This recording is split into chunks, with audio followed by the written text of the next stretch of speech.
আসসালামু আলাইকুম গাইস, সবাই কেমন আছেন? আলহামদুলিল্লাহ, আমি ভালো আছি।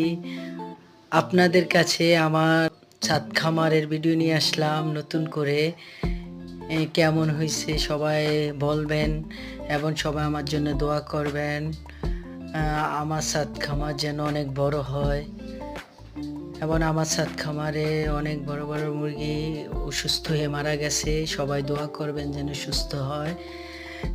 আমার ছাদ খামারের পরিবেশটা আরও সুন্দর করব ইনশাল্লাহ। সবাই যদি সাপোর্ট করেন অবশ্যই সুন্দর করব এবং ভালো ভালো ভিডিও আপনাদের মাঝে নিয়ে আসবো।